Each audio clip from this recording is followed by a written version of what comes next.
ಪ್ರಿಯ ವೀಕ್ಷಕರೇ ನಮಸ್ಕಾರ. ನಮ್ಮ ಹಳ್ಳಿ ಸುದ್ದಿ ಯೂಟ್ಯೂಬ್ ಚಾನೆಲ್ಗೆ ತಮ್ಮೆಲ್ಲರೂ ಕೂಡ ಆತ್ಮೀಯವಾದ ಸ್ವಾಗತ. ಇವತ್ತಿನ ವಿಡಿಯೋದಲ್ಲಿ ರೈತರ ಸಾಲ ಮನ್ನಾ ಹಾಗೂ 2ನೇ ಹಂತದ ಬೆಳೆ ವಿಮಾ ಪರಿಹಾರ ಬಿಡುಗಡೆ ಆಗಿದೆ. ಹೌದು, ಈ 5 ಜಿಲ್ಲೆಯ ರೈತರಿಗೆ ಬೆಳೆ ವಿಮಾ ಪರಿಹಾರ ಬಿಡುಗಡೆ ಆಗಿದೆ.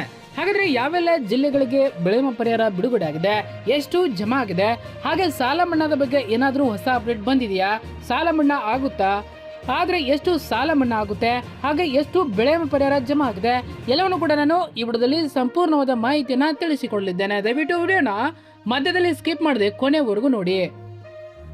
ಹಾಗೆ ನೀವು ಯಾವ ಜಿಲ್ಲೆಯಿಂದ ನಮ್ಮ ವಿಡಿಯೋನ ನೋಡ್ತಾ ಇದ್ದೀರಿ ಎಂಬುದನ್ನ ನಮ್ಮ ಕಮೆಂಟ್ ಬಾಕ್ಸಲ್ಲಿ ತಿಳಿಸಿ. ಹಾಗೆ ನಿಮ್ಮ ಸಾಲ ಎಷ್ಟು ಇದೆ ಎಂಬುದನ್ನು ಕೂಡ ನಮ್ಮ ಕಮೆಂಟ್ ಬಾಕ್ಸಲ್ಲಿ ತಿಳಿಸಿ. ಬನ್ನಿ ಹಾಗಾದ್ರೆ ವಿಡಿಯೋನ ಶುರು ಮಾಡೋಣ. ಇಂದಿನ ವಿಡಿಯೋದಲ್ಲಿ ನಮ್ಮ ರಾಜ್ಯದ ಪ್ರತಿಯೊಬ್ಬ ರೈತ ಬಾಂಧವರಿಗೆ ಅತ್ಯಂತ ಪ್ರಮುಖ ಹಾಗೂ ಸಂತಸ ಸುದ್ದಿಗಳಿವೆ. ಹೌದು, ಕಳೆದ ಹಲವು ದಿನಗಳಿಂದ ಕಾಯುತ್ತಿದ್ದ ಪ್ರಧಾನಮಂತ್ರಿ ಫಸಲ್ ವಿಮಾ ಯೋಜನೆ ಅಡಿಯಲ್ಲಿ 2ನೇ ಹಂತದ ಬೆಳೆ ವಿಮಾ ಪರಿಹಾರ ಹಣವು ಕೂಡ ಈಗಾಗಲೇ ರೈತರ ಬ್ಯಾಂಕ್ ಖಾತೆಗಳಿಗೆ ನೇರವಾಗಿ ಜಮಾ ಆಗಲು ಪ್ರಾರಂಭವಾಗಿವೆ. ಅಷ್ಟೇ ಅಲ್ಲದೆ ರಾಜ್ಯದಲ್ಲಿ ಹೆಚ್ಚುತ್ತಿರುವ ಬರಗಾಲ ಹಿನ್ನೆಲೆಯಲ್ಲಿ ಬರ ಪರಿಹಾರಧನ ಬಿಡುಗಡೆ ಹಾಗೂ ರೈತರ ಸಾಲ ಮನ್ನಾ ವಿಷಯವಾಗಿ ಸರ್ಕಾರ ತೆಗೆದುಕೊಂಡಿರುವ ಪ್ರಮುಖ ನಿರ್ಧಾರಗಳೇನು, ಯಾವ ಜಿಲ್ಲೆಗಳ ರೈತರಿಗೆ ಹಣ ಸಿಗುತ್ತಿದೆ ಎಂಬುದರ ಸಂಪೂರ್ಣ ಮಾಹಿತಿಯನ್ನ ನಾನು ಈ ವಿಡಿಯೋದಲ್ಲಿ ವಿವರವಾಗಿ ತಿಳಿಸಿಕೊಡ್ತಾ ಹೋಗ್ತೀನಿ. ಅದಕ್ಕೂ ಮೊದಲು ನೀವಿನ್ನೂ ನಮ್ಮ ಚಾನಲ್ ಅನ್ನ ಸಬ್ಸ್ಕ್ರೈಬ್ ಆಗಿಲ್ಲವಾದ್ರೆ ತಕ್ಷಣವೇ ನಮ್ಮ ಚಾನಲ್ ಅನ್ನ ಈ ಕೂಡಲೇ ಸಬ್ಸ್ಕ್ರೈಬ್ ಮಾಡಿ ಮತ್ತು ಪಕ್ಕದಲ್ಲಿರುವ ಬೆಲ್ ಐಕನ್ ಅನ್ನು ಕ್ಲಿಕ್ ಮಾಡಿ. ಇದರಿಂದ ನಮ್ಮ ಪ್ರತಿಯೊಂದು ಉಪಯುಕ್ತ ವಿಡಿಯೋ ನಿಮ್ಮನ್ನ ತಲುಪುತ್ತದೆ. ಬನ್ನಿ ತಡ ಮಾಡದೆ ವಿಡಿಯೋನ ಶುರು ಮಾಡೋಣ. ಸ್ನೇಹಿತರೆ, ಮೊದಲನೇದಾಗಿ ಕರ್ನಾಟಕ ರೈತ ಸುರಕ್ಷಾ ಪ್ರಧಾನಮಂತ್ರಿ ಫಸಲ್ ವಿಮಾ ಯೋಜನೆ ಕುರಿತು ಪ್ರಮುಖ ಅಪ್ಡೇಟ್ ನೋಡೋಣ. ಕಳೆದ ಮುಂಗಾರು ಮತ್ತು ಹಿಂಗಾರು ಹಂಗಾಮಿನಲ್ಲಿ ನೋಂದಣಿ ಮಾಡಿಕೊಂಡಿದ್ದ ರೈತರಲ್ಲಿ ಈಗಾಗಲೇ ಮೊದಲನೇ ಹಂತದ ಹಣ ಜಮಾ ಆಗುತ್ತಿತ್ತು. ಆದರೆ ಬಾಕಿ ಉಳಿದಿದ್ದ ರೈತರಿಗೆ ಇದೀಗ 2ನೇ ಹಂತದ ಬೆಳೆ ವಿಮಾ ಹಣ ಖಾತೆಗೆ ಬರಲು ಪ್ರಾರಂಭವಾಗಿದೆ. ಈ ವಿಶೇಷವಾಗಿ ಉತ್ತರ ಕರ್ನಾಟಕ ಭಾಗದ ಜಿಲ್ಲೆಗಳಾದ ಕಲಬುರಗಿ, ಬೀದರ, ರಾಯಚೂರು, ಗದಗ, ಬೆಳಗಾವಿ ಈ ಜಿಲ್ಲೆಗಳ ಅನೇಕ ರೈತರಿಗೆ ನೇರ ನಗದು ವರ್ಗಾವಣೆ ಮೂಲಕ ಬೆಳೆ ವಿಮಾ ಪರಿಹಾರ ಮೊತ್ತ ಜಮಾ ಆಗುತ್ತಿದೆ. ಪ್ರತಿ ಹೆಕ್ಟರ್ಗೆ ಸುಮಾರು 10,000ದಿಂದ 12,000 ರೂಪಾಯಿವರೆಗೆ ಬೆಳೆಗಳ ಹಾನಿಯ ಆಧಾರದ ಮೇಲೆ ಈ ಹಣ ಸಿಗುವಂಥದ್ದು. ಅಷ್ಟೇ ಅಲ್ಲದೆ ತೋಟಗಾರಿಕಾ ಬೆಳೆಗಾರರಿಗೂ ಸಹ ಒಂದು ಮುಖ್ಯ ಸುದ್ದಿ ಇದೆ. ಹವಾಮಾನ ಆಧಾರಿತ ಬೆಳೆ ವಿಮಾ ಅಡಿಯಲ್ಲಿ ನೋಂದಾಯಿಸಿಕೊಂಡಿದ್ದ ರೈತರಿಗೆ SBI ಇನ್ಸೂರೆನ್ಸ್ ಹಾಗೂ ಟಾಟಾ EPC ಇನ್ಸೂರೆನ್ಸ್ ಕಂಪನಿಗಳ ಮೂಲಕ ಹಣ ಬಿಡುಗಡೆ ಆಗುತ್ತಿದೆ. ಶಿವಮೊಗ್ಗ ಸೇರಿದಂತೆ ವಿವಿಧ ಜಿಲ್ಲೆಗಳಲ್ಲಿ ಅಡಿಕೆ, ಮಾವು, ಕಾಳುಮೆಣಸು ಮುಂತಾದ ತೋಟಗಾರಿಕಾ ಬೆಳೆಗಳಿಗೆ ಆಯಾ ಗ್ರಾಮ ಪಂಚಾಯಿತಿ ಮಟ್ಟದ ಮಳೆ ಮಾಪನ ವರದಿ ಆಧಾರದ ಮೇಲೆ ಸಮೀಕ್ಷೆ ನಡೆಸಿ ಹಣ ಜಮೆ ಮಾಡಲಾಗ್ತಾ ಇದೆ. ರೈತ ಬಾಂಧವರೇ, ಇದರ ಜೊತೆಗೆ ಪ್ರಸಕ್ತ ಸಾಲಿನ ಮುಂಗಾರು ಹಂಗಾಮಿನ ಬೆಳೆ ವಿಮಾ ನೋಂದಣಿ ಪ್ರಕ್ರಿಯೆ ಕೂಡ ಈಗಾಗಲೇ ಪ್ರಾರಂಭವಾಗಿದೆ. ಪ್ರಸ್ತುತ ಧಾರವಾಡ, ಗದಗ ಸೇರಿದಂತೆ ಬಿತ್ತನೆ ಕಾರ್ಯ ಪೂರ್ಣಗೊಂಡಿರುವ ಕೆಲವು ಜಿಲ್ಲೆಗಳಲ್ಲಿ ಅರ್ಜಿ ಸಲ್ಲಿಕೆಗೆ ಅವಕಾಶವನ್ನು ನೀಡಲಾಗ್ತಾ ಇದೆ. ನೀವು ಇದುವರೆಗೆ ಪ್ರಸಕ್ತ ಸಾಲಿನ ಬೆಳೆ ವಿಮೆಗೆ ನೋಂದಣಿ ಮಾಡಿಸದೇ ಇದ್ದರೆ ಜುಲೈ 21ನೇ ತಾರೀಕಿನವರೆಗೆ ಅವಕಾಶವಿರುತ್ತೆ. ತಕ್ಷಣವೇ ನಿಮ್ಮ ಹತ್ತಿರದ ರೈತ ಸಂಪರ್ಕ ಕೇಂದ್ರ ಅಥವಾ CSC ಸೆಂಟರ್ಗಳಿಗೆ ತೆರಳಿ ವಿಮಾ ಕಂತು ಪಾವತಿಸಿ ನಿಮ್ಮ ಬೆಳೆಗಳಿಗೆ ವಿಮಾ ಭದ್ರತೆಯನ್ನು ಪಡೆದುಕೊಳ್ಬೇಕಾಗುತ್ತೆ. ಇನ್ನು 2ನೇ ಪ್ರಮುಖ ವಿಷಯ ಏನಪ್ಪಾ ಅಂತಂದ್ರೆ ಬರ ಪರಿಹಾರ. ಹೌದು, ರಾಜ್ಯ ಸರ್ಕಾರವು ಈಗಾಗಲೇ ಸುಮಾರು 18 ಜಿಲ್ಲೆಗಳ ಬರ ಪರಿಸ್ಥಿತಿ ಸಮೀಕ್ಷೆಯನ್ನು ನಡೆಸಿದೆ. ರಾಜ್ಯದ ಮುಖ್ಯಮಂತ್ರಿಗಳು ಹಾಗೂ ಉಪಮುಖ್ಯಮಂತ್ರಿಗಳು ಕೇಂದ್ರ ಸರ್ಕಾರಕ್ಕೆ ಪತ್ರವನ್ನು ಬರೆದಿದ್ದು ಕೇಂದ್ರದ ಅಧ್ಯಯನ ನಿಯೋಗವನ್ನು ತಕ್ಷಣವೇ ರಾಜ್ಯಕ್ಕೆ ಕಳಿಸಿಕೊಡುವಂತೆ ಮನವಿಯನ್ನ ಮಾಡಿದ್ದಾರೆ. ಅಷ್ಟೇ ಅಲ್ಲದೆ NDRF ಮತ್ತು SDRF ಮಾರ್ಗಸೂಚಿಗಳಲ್ಲಿ ಕೆಲವೊಂದು ಸಡಿಲಿಕೆಗಳನ್ನು ಮಾಡಬೇಕೆಂದು ಒತ್ತಾಯಿಸಿದ್ದಾರೆ. ಏಕೆಂದರೆ ಹಳೆಯ ಮಾನದಂಡಗಳಿಂದಾಗಿ ಅನೇಕ ರೈತರಿಗೆ ಪರಿಹಾರ ಸಿಗುವುದು ಕಷ್ಟವಾಗುತ್ತಾ ಇದೆ.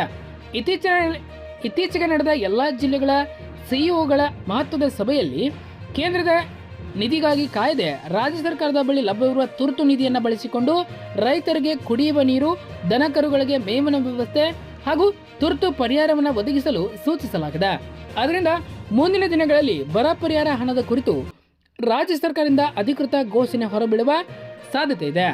ಇನ್ನು ರೈತರ ಸಾಲ ಮನ್ನಾ ಕುರಿತು ನೋಡೋದಾದ್ರೆ, ಇನ್ನು 3ನೇ ಮತ್ತು ಅತ್ಯಂತ ನಿರೀಕ್ಷಿತ ವಿಷಯ ಏನಪ್ಪಾ ಅಂತಂದ್ರೆ ರೈತರ ಸಾಲ ಮನ್ನಾ. ಹೌದು, ಕಳೆದ 2-3 ವರ್ಷಗಳಿಂದ ನಿರಂತರ ಮಳೆ ಕೊರತೆ ಹಾಗೂ ಬೆಳೆ ಹಾನಿಯಿಂದಾಗಿ ರೈತರ ತೀವ್ರ ಸಂಕಷ್ಟದಲ್ಲಿದ್ದಾರೆ. ಸಹಕಾರಿ ಬ್ಯಾಂಕುಗಳಲ್ಲಿ ಪಡೆದಿರುವ ಸಾಲಗಳನ್ನು ತೀರಿಸಲಾಗದೆ ಕಷ್ಟಪಡುತ್ತಿದ್ದಾರೆ. ಈ ಹಿನ್ನೆಲೆಯಲ್ಲಿ ರೈತ ಸಂಘಟನೆಗಳು ಹಾಗೂ ವಿರೋಧ ಪಕ್ಷದ ನಾಯಕರು ಸಣ್ಣ ಮತ್ತು ಅತಿ ಸಣ್ಣ ರೈತರು 5 ಎಕರೆಗಿಂತ ಕಡಿಮೆ ಜಮೀನು ಹೊಂದಿರುವವರ ಸಹಕಾರಿ ಸಾಲವನ್ನು ಸಂಪೂರ್ಣವಾಗಿ ಮನ್ನಾ ಮಾಡಬೇಕೆಂದು ನಿರಂತರವಾಗಿ ಒತ್ತಾಯಿಸ್ತಾ ಇದ್ದಾರೆ.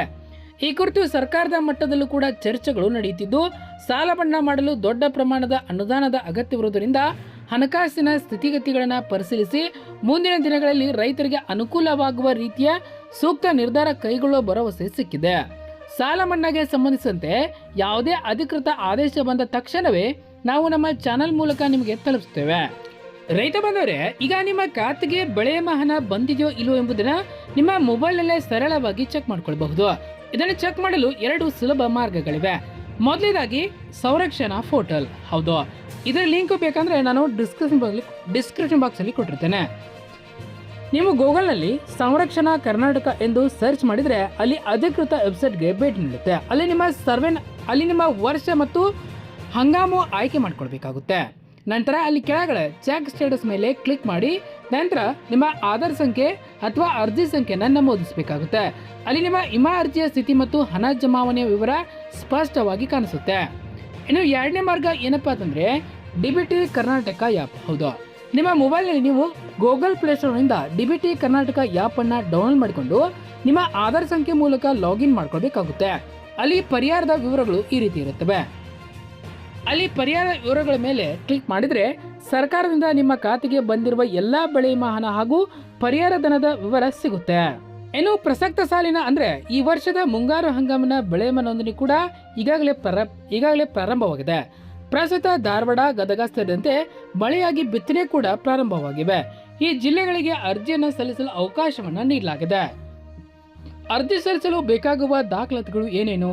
ಮೊದಲದಾಗಿ ರೈತರ ಪಹಣಿ, ಎರಡನೇದಾಗಿ ರೈತರ ಬ್ಯಾಂಕ್ ಪಾಸ್ಬುಕ್ ಹಾಗೂ ಆಧಾರ್ ಕಾರ್ಡ್ ಹಾಗೂ ಬೆಳೆ ದೃಢೀಕರಣ ಪತ್ರ ಬೇಕಾಗುತ್ತೆ. ನಿಮ್ಮ ಹತ್ತಿರದ ಗ್ರಾಮೋನ್ ಕರ್ನಾಟಕ 1 CSC ಸೆಂಟರ್ ಅಥವಾ ಕೃಷಿ ಪತ್ತಿನ ಸಹಕಾರಿ ಸಂಘಗಳಿಗೆ ಭೇಟಿ ನೀಡಿ ಸಣ್ಣ ಮೊತ್ತದ ಪ್ರೀಮಿಯಂ ಪಾವತಿಸಿ ನಿಮ್ಮ ಬೆಳೆಗೆ ಭದ್ರತೆಯನ್ನು ಪಡೆದುಕೊಳ್ಳಬೇಕಾಗುತ್ತೆ. ರಾಜ್ಯದಲ್ಲಿ ಮಳೆಯ ಅಭಾವದಿಂದಾಗಿ ಈಗಾಗಲೇ 18ಕ್ಕೂ ಹೆಚ್ಚು ಜಿಲ್ಲೆಗಳನ್ನು ಬರಪೀಡಿತ ಎಂದು ಗುರುತಿಸಿ ಪ್ರಾಥಮಿಕ ಸಮೀಕ್ಷೆ ನಡೆಸಲಾಗ್ತಾ ಇದೆ. ರಾಜ್ಯ ಸರ್ಕಾರವು ಕೂಡ ಕೇಂದ್ರ ಸರ್ಕಾರಕ್ಕೆ ಪತ್ರವನ್ನು ಬರೆದಿದ್ದು ಕೇಂದ್ರದ ವಿಶೇಷ ನಿಯೋಗವನ್ನ ರಾಜ್ಯಕ್ಕೆ ಕಳುಹಿಸಿ ಬೆಳೆ ಹಾನಿ ಪರಿಶೀಲಿಸುವಂತೆ ಮನವಿಯನ್ನ ಮಾಡ್ತಾ ಇದ್ದಾರೆ. ಅಷ್ಟೇ ಅಲ್ಲದೆ NDRF ಹಾಗೂ SDRF ಮಾರ್ಗಸೂಚಿಗಳೆಲ್ಲ ಸಡಿಲಿಕೆ ತರಲು ಒತ್ತಾಯಿಸಲಾಗಿದೆ. ಪ್ರಸ್ತುತ ಇರುವ ಕಠಿಣ ನಿಯಮಗಳಿಂದಾಗಿ ಹಲವು ರೈತರಿಗೆ ಪರಿಹಾರ ಸಿಗ್ತಾ ಇಲ್ಲ. ಹೀಗಾಗಿ ಮಾನದಂಡಗಳನ್ನು ಸಡಿಲಗೊಳಿಸಿದ್ರೆ ಹೆಚ್ಚಿನ ರೈತರಿಗೆ ಈ ಅನುಕೂಲವಾಗಲಿದೆ. ನಿನ್ನೆ ನಡೆದ ಜಿಲ್ಲಾ ಪಂಚಾಯತಿ ಸಿಇಒಗಳ ಸಭೆಯಲ್ಲಿ ಮುಖ್ಯಮಂತ್ರಿಗಳು ಹಾಗೂ ಸರ್ಕಾರದ ಹಿರಿಯ ಅಧಿಕಾರಿಗಳ ಪ್ರಮುಖ ಸೂಚನೆಯನ್ನು ನೀಡಿದ್ದಾರೆ. ಕೇಂದ್ರದ ಪರಿಹಾರ ಧನ ಬರುವವರೆಗೂ ಕೂಡ ಕಾಯ್ದೆ ರಾಜ್ಯ ಸರ್ಕಾರದ ತುರ್ತು ನಿಧಿಯಿಂದ ರೈತರಿಗೆ ಈ ಹಣವನ್ನ ಜಮಾ ಮಾಡುವುದಾಗಿ ಭರವಸೆಯನ್ನ ನೀಡಿದ್ದಾರೆ. ಇನ್ನು ಕಳೆದ 2-3 ವರ್ಷಗಳಿಂದ ಸತತವಾಗಿ ಅನುಭವಿಸುತ್ತಿರುವ ಬರಗಾಲ ಹಾಗೂ ಬೆಳೆ ನಷ್ಟದಿಂದಾಗಿ ರೈತರು ಕಷ್ಟದಲ್ಲಿದ್ದಾರೆ. ಸಹಕಾರಿ ಬ್ಯಾಂಕುಗಳಲ್ಲಿ ಪಡೆದಿರುವ ಕೃಷಿ ಸಾಲವನ್ನ ಮರುಪಾವತಿಸಲು ಸಾಧ್ಯವಾಗ್ತಾ ಇಲ್ಲ.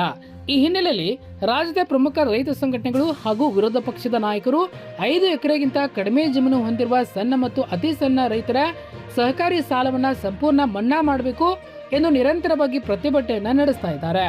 ಸರ್ಕಾರದ ಮಟ್ಟದಲ್ಲೂ ಕೂಡ ಈ ಕುರಿತು ಚರ್ಚೆಗಳು ನಡೀತಾ ಇವೆ. ಸಾಲ ಮನ್ನಾ ಮಾಡುವುದಕ್ಕೆ ಬೃಹತ್ ಪ್ರಮಾಣದ ಅನುದಾನ ಅಗತ್ಯವಿರುವುದರಿಂದ ರಾಜ್ಯದ ಹಣಕಾಸಿನ ಸ್ಥಿತಿಗತಿಯನ್ನ ಪರಿಶೀಲಿಸಿ ಸೂಕ್ತ ನಿರ್ಧಾರ ಕೈಗೊಳ್ಳುವ ಭರವಸೆಯನ್ನ ಮುಖಂಡರು ನೀಡಿದ್ದಾರೆ. ಈ ಬಗ್ಗೆ ಸರ್ಕಾರದಿಂದ ಯಾವುದೇ ಅಧಿಕೃತ ಆದೇಶ ಹೊರಬಿದ್ದ ತಕ್ಷಣ ನಾವು ನಿಮಗೆ ತಿಳಿಸುತ್ತೇವೆ. ಸ್ನೇಹಿತರೆ, ಈ ಹಿಂದಿನ ವಿಡಿಯೋದಲ್ಲಿ ನೀಡಲಾದ ಬೆಳೆ ವಿಮಾ, ಬರ ಪರಿಹಾರ ಹಾಗೂ ಸಾಲ ಮನ್ನಾ ಕುರಿತು ಸಂಪೂರ್ಣ ಮಾಹಿತಿ ನಿಮಗೆ ಉಪಯುಕ್ತವಾಗಿದೆ ಅಂತ ನಾನು ಭಾವಿಸ್ತೇನೆ. ನಿಮ್ಮ ಖಾತೆಗೆ ಬೆಳೆ ವಿಮಾ ಜಮಾ ಆಗಿದೆಯಾ ಅಥವಾ ಇಲ್ವಾ ಎಂಬುದನ್ನು ನಿಮ್ಮ ಜಿಲ್ಲೆಯ ಹೆಸರಿನೊಂದಿಗೆ ಕಾಮೆಂಟ್ ಮಾಡಿ ತಿಳಿಸಿ. ಈ ವಿಡಿಯೋನ ನಿಮ್ಮ ಎಲ್ಲ ವಾಟ್ಸಪ್ ಗ್ರೂಪ್ಗಳಲ್ಲಿ ರೈತ ಬಾಂಧವರಿಗೆ ಶೇರ್ ಮಾಡಿ. ವಿಡಿಯೋ ಇಷ್ಟವಾಗಿದ್ರೆ ಒಂದು ಲೈಕ್ ಕೊಡಿ. ಇಂಥವುದೇ ಉಪಯುಕ್ತ ಮಾಹಿತಿಗಳಿಗಾಗಿ ನಮ್ಮ ಚಾನಲನ್ನು ಉಚಿತವಾಗಿ ಸಬ್ಸ್ಕ್ರೈಬ್ ಮಾಡ್ಕೊಳ್ಳಿ. ಧನ್ಯವಾದಗಳು.